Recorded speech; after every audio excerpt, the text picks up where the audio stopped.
जब टूटने लगे हौसले तो बस ये याद रखना, बिना मेहनत के हासिल तक तो ताज नहीं होते। ढूंढ लेना अंधेरों में मंजिल अपनी, क्योंकि जुगनू कभी रोशनी के मोहताज नहीं होते। जी हाँ, नमस्कार दोस्तों, स्वागत है आप सभी का एक बार फिर से आपके अपने ही यूट्यूब चैनल आपकी पाठशाला पर। इस वीडियो में हम आपके लिए लेके आए हैं आपका जो पॉलिटेक्निक का एंट्रेंस एग्जाम होने वाला है 7 अप्रैल को, जिसकी डेट है, उसका मॉडल क्वेश्चन पेपर या यूं कह लो कि प्रीवियस ईयर क्वेश्चन पेपर है 2018 का, जो कि आप देख रहे हो। ये क्वेश्चन बुकलेट है आपकी 2018 की, जिसको हम यहाँ पे आपके साथ शेयर करने चल रहे हैं, इसका विद कंप्लीट सॉल्यूशन जिसमें आप देखने वाले हैं। तो इसमें मैं मैथमेटिक्स का जो पार्ट है वो लेकर के आया हूं। मैथमेटिक्स देखिए, इसमें आपको बता दूं मैं कि मैथमेटिक्स, केमिस्ट्री और फिजिक्स तीन चीजों को मिला करके 50-50-50 यानी कि 150 क्वेश्चन आते हैं इसमें, और आपके निगेटिव मार्किंग भी रहती है इसमें। तो इसलिए आप ध्यान रखिएगा, 1/4 नंबर की निगेटिव मार्किंग रहती है, यानी कि अगर 4 क्वेश्चन आप गलत करते हो, एक सही करते हो, तो वो 0 नंबर आपको कंसिडर हो जाएगा। तो चलिए शुरू करते हैं। इसमें मैथमेटिक्स के जो मैथमेटिक्स का पार्ट है, इसमें मैं उसको लेकर के आया हूं। आपको एक चीज बता दूं कि इसमें मैं क्वेश्चन काफी लेंदी होते हैं, इसके डिफिकल्टी लेवल इसका काफी हार्ड होता है। तो इसलिए बिल्कुल पेशेंस से इस वीडियो को देखिएगा। इसमें आपको बहुत सारे तरीके कैसे क्वेश्चन को हैंडल करना होता है, क्योंकि आप जो है स्कूल स्तर पे वैसे क्वेश्चन को तरीके से सॉल्व करना नहीं जानते हो। इसलिए मैं इस वीडियो में आपको ये सब चीजें सिखाऊंगा कैसे आपको हैंडल करना होता है। तो चलिए बिना देर किए शुरू करते हैं, लेकिन आपसे एक रिक्वेस्ट है कि प्लीज लाइक एंड शेयर, और अगर चैनल पे नए हैं तो सब्सक्राइब भी जरूर कीजिए। और बढ़ते हैं अपने क्वेश्चन की तरफ, चलिए देखते हैं। देखिए, ये आपका जो क्वेश्चन है, यहाँ पे पहला क्वेश्चन है, Mr A and Mrs B are friends. देखिए, ए और बी आपके मित्र हैं। The probability that they both will have different birthday is, right, ignoring a leap year को छोड़ देना है। तो देखिए, नॉर्मल ईयर जो होता है उसमें आपके 365 डेज होते हैं, 365 डेज, राइट। अब क्या कह रहा है कि ए और बी जो है वो दोनों मित्र हैं, और कह रहा है उनकी जन्मतिथि भिन्न यानी कि अलग अलग हो। अब सोच के देखिए कि अगर इनके बर्थडे एक होते हैं तो जाहिर सी बात है 365 दिन में सिर्फ और सिर्फ एक ही दिन होगा जब उनके बर्थडे क्या होंगे, सेम होंगे। तो हमको सेम नहीं पूछ रहा है, तो बाकी जो 364 दिन हो जाते हैं वो उनके 364 दिनों में क्या होंगे, उनके बर्थडे बिल्कुल डिफरेंट रहने वाले हैं। तो हम क्या करेंगे, यहाँ पूछा है कि भिन्न होने की प्रोबेबिलिटी, तो प्रोबेबिलिटी का जो मान हो जाएगा बच्चों, वो हो जाएगा आपका दोस्तों क्या हो जाएगा, 364 और बाई में 365। तो ये आपका सही आंसर बनेगा, सी वाला आपका करेक्ट हो जाएगा। चलिए आगे बढ़ते हैं। देखिए कैसे करना, ये डायरेक्ट जो है कॉन्सेप्ट क्या फॉर्मूला पूछ लिया हुआ है। केंद्रीय प्रवृत्त के जो तीनों माप होते हैं, यानी मीन, मीडियन एंड मॉड, उनके बीच में क्या रिलेशनशिप होती है। यहाँ पे देखिए, मेजर्स ऑफ सेंट्रल टेंडेंसी जो होती है उनके बीच में क्या रिलेशन। तो देखिए 3 टाइम्स मीडियन होता है, 3 टाइम्स मीडियन बराबर 2 मीन प्लस मॉड। ये आपका ऑप्शन नंबर जो 2 दिया हुआ है बच्चों, ये सही होगा, यही आपका रिलेशन है। ये आपको क्लास 10 में आपने पढ़ा हुआ है। चलिए अगले क्वेश्चन पे देखते हैं। ये देखिए, ए कोन ऑफ हाइट 24। देखिए कोन है यानी कि शंकु है, इस तरह से एक शंकु है जिसकी ऊंचाई आपको दी हुई है, कितना इसकी हाइट है आपको बोल रहा है, h बराबर आपका दिया हुआ 24 सेंटीमीटर। आगे कह रहा है रेडियस बेस इज 6 सेंटीमीटर, तो r बराबर आपका 6 सेंटीमीटर है। कह रहा है made up of moulding clay, है ना, जो मिट्टी होती है जिसको हम दबा करके एक दूसरे रूप में ढाल सकते हैं, उस मिट्टी से, क्ले मिट्टी से बनाया गया है। A children रिशेप it in the form of sphere. एक बच्चा जो है इसको क्या बदल देता है, एक स्फीयर यानी गोले में बदल देता है। अब यहां से कह रहा है then the radius of the sphere. मान लीजिए इस जो स्फीयर की रेडियस r है, तो चूंकि यहां से जब ये आपका शंकु से गोले में रूपांतरण हो रहा था, तो वैसी दशा में इनका क्या कांस्टेंट रहता है, इसका वॉल्यूम कांस्टेंट रहता है। सो v इक्वल टू v आप कह सकते हो। सो इसका जो वॉल्यूम होगा किसका, बेलन का, तो बेलन का बेलन नहीं सॉरी, यहाँ शंकु का वॉल्यूम क्या होगा, 1/3 पाई आर स्क्वायर एच बराबर, और इसका क्या हो जाएगा 4/3 पाई। चूंकि रेडियस बदल गई है, एक में छोटी रेडियस एक में बड़ी radius, r 4/3 pi r cube. तो 3 से 3 रिमूव हो जाएगा बच्चों, पाई से पाई भी दोस्तों कट जाएगा। यहाँ पे देखिए आर स्क्वायर एच यहाँ दिया हुआ, आर स्क्वायर का मान मतलब कितना है, 6 इंटू में 6 और इंटू में 24 बराबर 4 इंटू में यहाँ पे देखिए आर क्यूब लिखा हुआ है, आर क्यूब करेंगे 4 से ये कितनी बार में कटेगा, 4 छंग 24, तो आर क्यूब बराबर लिखा हुआ है 6 × 6 × 6, तो यहां से हमको मिल गया कि आर बराबर कितना आ गया 6 सेंटीमीटर। सही आंसर आपका हो जाएगा, कहां पे है, ऑप्शन नंबर ए आपका दिया हुआ है, तो सही हो जाएगा। इस तरह से बच्चों आपको कॉन्सेप्चुअल क्वेश्चन जो है सोचने हैं और करने हैं। चलिए आगे बढ़ते हैं, बिल्कुल, और जल्दी जल्दी लाइक भी करिए और अपने दोस्तों को भी शेयर करते रहिए ताकि उनको भी कुछ लाभ मिल सके। यदि 64 क्यूबिक सेंटीमीटर आयतन के दो घनों को आपस में जोड़ दिया गया है तो परिणामी घनाभ का पृष्ठीय क्षेत्रफल कह रहा है ना। ये देखिए, आपको मान लीजिए कि ये आपको दो घनाभ पूछ रहा है, घनाभ नहीं है, घन है, इस तरह से जोड़ दिया गया है। चूंकि घन में क्या होता है, यहाँ पे मैं फिगर आपको बना दूं थोड़ा सा, यहाँ पे देखिए, ये इस तरह से घन होता है जिसकी लंबाई चौड़ाई ऊंचाई सब बराबर हो, है ना। अब यहाँ पर आपका फिर ये फिगर इस तरह से कुछ बन जाएगा और ये कनेक्टेड हो जाते हैं इस तरह से, है ना। और ये देखिए, ये फिगर मैं कुछ बना रहा हूं ऐसे, ये दोनों जुड़ गए, जब जुड़ेंगे तो यहाँ पे ये जो बीच वाला पार्ट है, यहाँ पे दो फेस इनके क्या हो जाते हैं, एक दूसरे में कनेक्टेड हो जाएंगे। यहाँ पे इसका 64 क्यूबिक सेंटीमीटर इसका वॉल्यूम है, इसका भी वॉल्यूम 64 क्यूबिक सेंटीमीटर, यानी कि दोनों सेम साइज के हैं, एक प्रकार से कह सकते हो। तो देखिए, वॉल्यूम जो होता है इक्वल टू ए क्यूब होता है, तो ए क्यूब बराबर 64 है आपका, तो यहाँ से ए इक्वल टू क्या हो जाएगा, 4 चौक 16 चौक 64, यानी कि 4 सेंटीमीटर आपको साइड मिल गई। साइड 4 सेंटीमीटर जब हमको मिल गई है तो हम क्या करेंगे, यहाँ पे देखिए 4 सेंटीमीटर, ये 4 सेंटीमीटर इसकी साइड मिल गई है। अब हमें क्या पूछ रहा है कि तो परिणामी घनाभ, यानी कि जो अब रिजल्टेंट फिगर बना हुआ है इसका पृष्ठीय क्षेत्रफल। अब इसमें कितने पृष्ठ होंगे, इसमें चूंकि एक पृष्ठ इस वाले का, एक पृष्ठ इसका, दोनों मिल करके एक गायब हो गए, यानी कि अब बचे, अब टोटल 6 6 12 में से 2 पृष्ठ हट जाएंगे, 10 पृष्ठ बन जाएंगे, और एक साइड का एरिया होता है ए स्क्वायर, तो 10a² हो जाएगा। 10 इंटू ए का मतलब होता है 4 4 16, तो बराबर 160, ये आपका सेंटीमीटर स्क्वायर सही आंसर बनेगा। ऑप्शन नंबर बी आपका दिया हुआ है जो वो सही हो जाएगा बच्चों। इस तरह से करना, ये भी आपका क्लास 10 का क्वेश्चन है जो कि बोर्ड एग्जाम में आया हुआ है। इसके पहले वाला भी जो माध्य माध्यिका बहुलक का था वो भी आया हुआ है बोर्ड एग्जाम में आपके। चलिए 5 नंबर क्वेश्चन देखते हैं। The area of quadrant of a circle whose circumference is 22 centimetre. देखिए क्या कह रहा है, एक वृत्त के चतुर्थांश का क्षेत्रफल बताइए जिसकी जो परिधि की बात कर रहा है, परिधि क्या होती है वृत्त की, 2πr होती है, जो कि आपकी 22 सेंटीमीटर दिया हुआ है।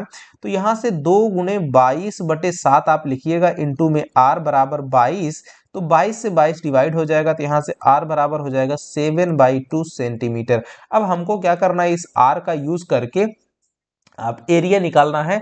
तो एरिया क्या बन जाएगा, वो भी एक चतुर्थांश मानी 1/4 इंटू पाई आर स्क्वायर निकालना है। तो 1/4 गुणे पाई का मतलब होता है 22/7, और इंटू में आर अभी निकल के आ ही गया है 7/2, और इंटू में 7/2, 7 से ये 7 रिमूव हो जाएगा, और यहाँ से कुछ डिवाइड होने वाला है, 2 से ये 11 बार में कट जाएगा, तो बचता है 11, और इंटू में 7, है ना, 77, और बटे में 2 और 4 का मल्टीप्लाई करेंगे तो 8, 77/8 सेंटीमीटर स्क्वायर, ये आपका आ जाएगा। ऑप्शन नंबर ए आपका सही हो जाएगा डियर। चलिए आगे बढ़ते हैं दोस्तों, क्वेश्चन नंबर 6। ये देखिए, ऐसा क्वेश्चन जब भी दिखे, एक सर्कल है जिसमें दो टेंजेंट है टीपी और टीक्यू, तो यहाँ पे ये चूंकि समकोण अंतरित करती हैं, यहाँ पे आप देख रहे होंगे, तो ऐसी दशा में ये 110 है, और ये वाला जो भी कोण थीटा होगा, दोनों का योगफल हमेशा कितना होता है, 180 डिग्री। तो 110 ये वाला है, तो ये वाला कितना बनेगा, थीटा इक्वल टू 70 डिग्री। ये डायरेक्टली, इसमें कुछ भी नहीं करना है, तो ये इसका सही आंसर ऑप्शन नंबर बी आपका सही हो जाएगा। इतना इजी भी क्वेश्चन पूछ लेता है। चलिए आगे बढ़ते हैं क्वेश्चन नंबर 7 की तरफ। धरातल पे एक बिंदु से जो कि टावर के आधार से 30 मीटर दूर है, टावर के शीर्ष का उन्नयन कोण देखिए, यहाँ पे एक इस तरह से बना लीजिए, है ना, ये एक टावर है, ये आपको टावर हो गया। आपको कह रहा है कि 30 सेंटीमीटर दूर, यहाँ पे 30 मीटर की दूरी पर कोई बिंदु है, मान लीजिए ये P है, ये A है, ये B है, राइट। तो कह रहा है कि शीर्ष के उन्नयन कोण अगर ये थीटा है, तो आपको यही पूछ रहा है। अगर ये टावर की ऊंचाई h है ना, तो हम क्या कर देंगे, h/30, यानी कि लंब बटे आधार क्या हो जाता है, tan थीटा। तो यहाँ पे tan थीटा, और यहाँ पे 30 डिग्री, थीटा कितना दिया हुआ है आपका, 30 डिग्री दिया हुआ है, तो यहाँ पे बराबर हम लिख देंगे tan 30 डिग्री। tan 30 का मान कितना होता है, 1/√3। सो h इक्वल टू हो जाएगा 30 इंटू में √3, और सॉरी 30 इंटू में 1/√3 इक्वल टू ये हो जाएगा, देखिए इसको लिख सकते हैं 3 × 10 और बटे में √3। जब इसको सिंप्लीफाई करेंगे तो आएगा 10√3 मीटर। सो आंसर हो जाएगा 10√3 मीटर कहाँ पे है? ऑप्शन नंबर सी आपका दिया हुआ है डियर। तो ये इस तरह से सही हो जाएगा दोस्तों। आगे बढ़ते हैं क्वेश्चन नंबर 8 की तरफ। देखिए ये लिखा हुआ है दोस्तों कि सेके प्लस टेन ए इंटू वन माइनस साइन है। तो ये इसको आपको क्या करना है? सिंप्लीफाई कर देना। सेके को ब्रेक कर दीजिए 1 बाई कॉस ए और प्लस टेन ए को लिख देना है आपको साइन ए बटे में कॉस ए और इंटू में 1 माइनस साइन ए जो लिखा हुआ वैसे ही लिखे रहने दीजिए। इसको क्या कर देना है? 1 बाई, देखिए इसको कॉस ए एलसीएम है तो कॉस ए यहाँ पे लिखे रहने दीजिए और ऊपर में क्या बन जाएगा? 1 प्लस का साइन ए और ब्रेकेट के बाद यहाँ पे 1 माइनस साइन ए ऑलरेडी है। इन दोनों का जब मल्टीप्लाई करिएगा तो क्या आएगा? 1 माइनस साइन स्क्वायर ए बटे में कॉस ए और 1 माइनस साइन स्क्वायर ए का मतलब होता है आपका कॉस स्क्वायर ए और नीचे में कॉस ए ऑलरेडी है तो ये बन जाएगा, एक पावर इससे रिमूव होगी तो आएगा कॉस ए। सही आंसर क्या होगा इसका? Cos A, option number D आपका करेक्ट हो जाएगा। चलिए आगे बढ़ते हैं 9 नंबर के क्वेश्चन पर दोस्तों। यहाँ पे देखिए साइन स्क्वायर 63 प्लस 27 डिग्री है। तो ऐसा क्वेश्चन जो आता है आपका सिंपल सा क्वेश्चन है, इसका मान क्या हो जाता है? 1 हो जाता है। कैसे हो जाता है? क्योंकि इसको लिख सकते हो आप साइन स्क्वायर 63 डिग्री तो लिखा ही हुआ है, प्लस इसको लिख सकते हो लिख सकते हो साइन स्क्वायर 90 डिग्री माइनस का 63 डिग्री। अब ये 90 माइनस थीटा होता है क्या? Cos theta. So sine square 63 degree और प्लस का ये बन जाएगा cos square 63 degree. Sine square theta plus cos square theta वाले फॉर्मूले में कन्वर्ट हो गया, जिसका मान हमेशा क्या होता है? 1। ये आइडेंटिटी ऑप्शन नंबर बी आपका करेक्ट हो जाएगा। तो इस तरह से बच्चों ये इसको क्वेश्चन को करना है। आगे बढ़िए, देखिए 10 नंबर का क्वेश्चन। देखिए साइन 2a बराबर 2 साइन ए है, देन ए का मान क्या होगा भाई? ऐसी केस जब होती है तो a बराबर आपका सिर्फ और सिर्फ 0 डिग्री के लिए ही ये इक्वेशन आपका ट्रू होगा। आप डायरेक्ट वैल्यू सब्स्टिट्यूट करके रखिए साइन 0 बराबर 2 साइन 0, तो ये आपका सही हो जाएगा ऑप्शन नंबर ए। यहाँ पे साइन 0 डिग्री आएगा, a बराबर 0 डिग्री आएगा। चलिए अगला क्वेश्चन है, काफी इंटरेस्टिंग क्वेश्चन है। ऐसा क्वेश्चन आपके एग्जाम में भी और आपका जो आकांक्षा का एग्जाम होता है उसमें भी पूछा गया है। तो इस क्वेश्चन को कैसे बनाइएगा? देखिए मैं एकदम हलवा ट्रिक बताने वाला हूँ, एकदम झक्कास। कैसे? देखिए यहाँ पे लिखा हुआ कॉट थीटा बराबर 7/8, तो इसको लिख दीजिए कि टेन थीटा बराबर क्या हो जाएगा? तो 8/7 हो जाएगा। और टेन थीटा का मतलब होता है आपका साइन थीटा बटे में कॉस थीटा। तो डायरेक्ट मान लीजिए कि साइन थीटा 8 है और कॉस थीटा कितना है? 7। इसकी जगह पे यहाँ वैल्यू रख दीजिए तो 1 प्लस का साइन थीटा है तो 8 हो जाएगा और इंटू में 1 माइनस 8 और बटे में क्या हो जाएगा? 1 प्लस कॉस थीटा यानी 1 प्लस 7 और इंटू में 1 माइनस का 7। इसी को सिंप्लीफाई कर लीजिएगा, आपका आंसर आपका इंतजार कर रहा है। तो देखिए 1 प्लस 8 और 1 माइनस 8 हो जाएगा 9 और इंटू में माइनस का 7 और बटे में 8 और इंटू का क्या बन जाएगा? माइनस का 6। ये माइनस माइनस कट जाएगा तो यहाँ पे देखिए 3 दूनी 6 और 3 तिया 9 और यहाँ बन जाएगा 7 त्रिक 21 और बटे में 8 दूनी 16। तो 21 बटे 16 आ रहा है, लेकिन यहाँ पे क्या हमारे पास कोई सॉल्यूशन में कोई आंसर मैच कर रहा है? नहीं मैच कर रहा है। आई होप कि नहीं मैच कर रहा है। और अगर हम इसको डायरेक्ट कर देते तो हमारे पास क्या मिलता? यहाँ पे 1 प्लस कॉस थीटा। अच्छा जरा इसको सिंप्लीफाई तो कर लीजिए। ये देखिए 1 माइनस साइन स्क्वायर थीटा बटे में 1 माइनस कॉस स्क्वायर थीटा है। ये देखिए सिंपल भी हो जाएगा और ये ऊपर में क्या बन जाएगा? ऊपर में बन जाता है आपका कॉस स्क्वायर थीटा और नीचे में आपका साइन स्क्वायर थीटा। ये आपका बन गया कॉट स्क्वायर थीटा। तो कॉट स्क्वायर थीटा मतलब डायरेक्ट इसमें कुछ भी करना ही नहीं है, इसको डायरेक्ट 49 बटे 64 हो जाएगा। 49 बटे 64, 49/64। ऑप्शन नंबर आपका सी सही हो जाएगा। तो इसको आपको ऐसे ही कर देना है, लेकिन हमने जो वो तरीका अपनाया उससे भी इस क्वेश्चन को बन जाना चाहिए था, है ना? और ये नहीं बन रहा है, क्यों? अच्छा चलिए ठीक है बच्चों, इस तरह से आपने इसको बना लेना है ना? तो उसमें कोई दिक्कत वाली बात नहीं है, ऐसे भी आप सॉल्व कर सकते हो। देखिए वहां पे आपका माइंड किस तरह से वर्क करता है वो आपको देखने वाली बात है। फिलहाल हम इसको तो बना ले गए।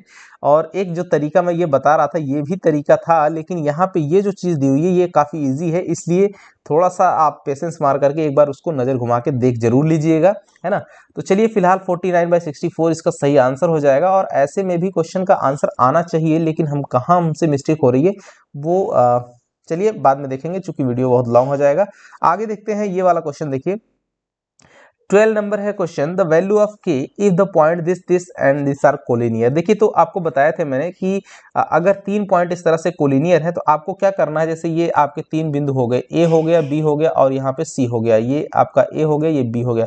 तो हम क्या करेंगे, स्लोप इसका मान लीजिए ए बी का स्लोप m1 है और बी सी का m2 है, तो इनके जो स्लोप होंगे यानी कि m1 इक्वल टू m2, ये तरीका अपना लेंगे तो ये बहुत ही अच्छा तरीका है। ए का निर्देशांक है 2,3 और बी का निर्देशांक कितना है डियर, यहाँ पे 4, लिखा हुआ और सी का निर्देशांक कितना है 6, -3 है ना। तो ऊपर का जो भाई थोड़ा गलती होगी उसको देख करके परेशान मत होइएगा, हो जाता है क्योंकि डायरेक्ट मैं आपको सॉल्व करा रहा हूं। तो यहाँ पे देखिए स्लोप क्या होता है, दो बिंदुओं के बीच का स्लोप क्या होता है, मैं बता दूं आपको, m इक्वल टू होता है y2 माइनस y1 बटे x2 माइनस x1। ये फॉर्मूला होता है दो बिंदुओं से होकर जाने वाली रेखा का स्लोप। तो इसी फॉर्मूले पे आपको लगा देना है वैल्यू। यहाँ पे ये हो गया x1 y1, ये हो गया x2 y2 और यहाँ पे फिर ये x1 y1 और ये वाला x2 y2, आप इसी पे वैल्यू रख दीजिए। तो देखिए यहाँ पे m1 का मतलब क्या हो गया आपका, देखिए इसको और इसको स्लोप निकालना है। तो y2 का मतलब हो गया आपका k माइनस y1 आपका हो गया 3 बटे में x2 कितना हो जाएगा आपका 4 और माइनस का x1 कितना है 2 बराबर। अब यहाँ पे y2 यानी कि -3 माइनस y1 मतलब हो जाएगा k और बटे में क्या बनेगा यहाँ से, देखिए x2 यानी कि 6 माइनस 4, 6 माइनस का 4, तो यहाँ पे देखिए k माइनस 3 बटे में ये हो जाएगा 2 और बराबर -3 माइनस के और बटे में 2, 2 से 2 कट जाएगा। So k minus 3 equal to -3 minus k, ये माइनस इधर आएगा और ये 3 3 कट जाएगा तो k बराबर आपका आ जाएगा 0। तो सही आंसर क्या हो जाएगा, k इक्वल टू 0। तो k का मान कितना होना चाहिए, 0, जिसके लिए ये तीनों बिंदु क्या होंगे, कोलिनियर होंगे यानी एक ही रेखा में स्थित होंगे। चलिए अगला क्वेश्चन देखते हैं दोस्तों। If the point this and this, ये 4 बिंदु हैं, इनके जो are the vertices of a parallelogram, ये किसी समांतर चतुर्भुज के क्या है, शीर्ष हैं और एक क्रम में है, तो P का मान आपसे पूछ रहा है। तो आपको क्या करना है, ये भी एक टेक्निकल क्वेश्चन है, ये भी जान लीजिए। ऐसा क्वेश्चन काफी पूछ लिया जाता है। ये A हो गया, ये B हो गया, C और D इसी क्रम में जैसे कह रहा है। आप क्या करना है, इसका डायगोनल खींच देना है और आपको पता होना चाहिए कि जो समांतर चतुर्भुज होता है उसका डायगोनल जो होता है वो एक दूसरे को क्या करते हैं, समद्विभाजित करते हैं। यानी कि जो O है वो AC का मिड पॉइंट होगा और O ही जो है आपका BD का भी मिड पॉइंट होगा। तो हमको क्या करना है, D और B का मिड पॉइंट निकालना है, A और C का मिड पॉइंट निकालना है और दोनों बराबर कर देने हैं। तो यहाँ पे देखिए क्या करेंगे, तो अब हमको चाहिए क्या, यहाँ पे x निर्देशांक में ही, यहाँ पे देखिए d वे x निर्देशांक पे है तो y को भी नहीं कैलकुलेट करना है, डायरेक्ट x कोऑर्डिनेट, मान लीजिए इसका x, y इसका मिड पॉइंट हो जाता है दोनों का, तो x निर्देशांक ही निकाल करके BD का भी x निर्देशांक निकालिए, CA का भी x निर्देशांक निकालिए और बराबर कर दीजिए, है ना। तो अब जैसे मैं A और C कह रहा हूँ, A और ये वाले के साथ C, तो x निर्देशांक का मध्य बिंदु क्या होगा, 6 + 9, 6 + 9/2 बराबर इन दोनों का, किसका, B और D का क्या हो जाएगा, 8 + P और बाई में 2, 2 से 2 कट जाएगा, 9 6 15 बराबर 8 प्लस का P, तो ये यहाँ पे जाएगा तो 7 आ जाएगा, P इक्वल टू 8 7 15, यानी कि P का मान कितना हो जाएगा 7। ऑप्शन नंबर ए आपका सही हो जाएगा। तो इस तरह से बच्चों आपको करना होता है। यहाँ पे देखिए काफ़ी शॉर्ट ट्रिक्स भी मैं आपको बताता चल रहा हूँ, है ना। काफ़ी अच्छे अच्छे क्वेश्चन है, उम्मीद करता हूँ कि आपको काफ़ी अच्छा लग रहा होगा और ये टेक्निक को आपको एग्जाम में यूज़ करना है ना। क्योंकि ऐसे आप नहीं करिएगा तो बहुत समय हो जाएगा, लग जाएगा, टाइम टेकिंग क्वेश्चन रहते हैं ये सब। इंजीनियरिंग के समझिए कि एक प्रकार से एग्जाम है इंजीनियरिंग का। आगे देखिए 14 नंबर का क्वेश्चन है, the ratio in which the line joining this and this is divided by y axis. Y axis के द्वारा अगर डिवाइड हो रहा है तो वाई एक्स पे जो क्वाड्रेंट होता है ना, तो उसका निर्देशांक क्या होता है आपका, उसका निर्देशांक जो हो वाई एक्स पे अगर कोई बिंदु है तो 0, y टाइप का होता है। तो ये एक लाइन है, इसका मान लीजिए ये पॉइंट है 5, 6 और ये वाला जो पॉइंट है दूसरा आपका है -1, -4 और यहाँ पे ये कोई बिंदु है आपका 0, y जैसा, जो कि इसको डिवाइड कर रहा है m अनुपात n में, यानी m रेशियो n में डिवाइड कर रहा है। तो ये पार्ट हो गया m और ये वाला n। अब यहाँ पे बता दें, इसको इसमें मल्टीप्लाई करके, इसको इसमें मल्टीप्लाई करके लिखा जाता है और यहाँ पे x कोऑर्डिनेट हम लिखेंगे, चूंकि ये 0 है x कोऑर्डिनेट, तो यहाँ पे कैलकुलेट भी करेंगे 0 इक्वल टू, आपको यही टेक्निक यूज करनी है, y जो वेरिएबल वेरिएबल है उसको नहीं लेना है, क्योंकि वैसे करिएगा तो फिर दिक्कत आ जाएगी। 2 वेरिएबल आपको ऑलरेडी है, तीसरा भी जनरेट हो जाएगा, फिर आपको वैल्यू निकलने में बड़ी दिक्कत होगी। देखिए आपका, देखिए 0 बराबर हम क्या करते हैं, एक्स कोऑर्डिनेट की बात कर रहे हैं, तो यहाँ पे m इंटू -1, m इंटू में -1 और प्लस क्या बन जाएगा, n इंटू 5 यानी 5n और बटे में m प्लस n हो जाएगा, m प्लस n। अब m प्लस n इधर आएगा, 0 मल्टीप्लाई 0 हो जाएगा, सो माइनस m प्लस का 5n बराबर 0, सो m बराबर 5n हो जाएगा, सो m बटे n बराबर 5/1 यानी कि अनुपात क्या आ गया, 5:1। ऑप्शन नंबर ए में दिया हुआ है जो कि सही हो जाएगा। तो इस तरह से करना होता है दोस्तों। आपको उम्मीद कर रहा हूं कि काफी हद तक आपको कॉन्सेप्ट क्लियर हो रहा होगा। चलिए आगे बढ़ते हैं, क्वेश्चन नंबर 15। तो अपना प्यार बनाए रखिएगा इस वीडियो में।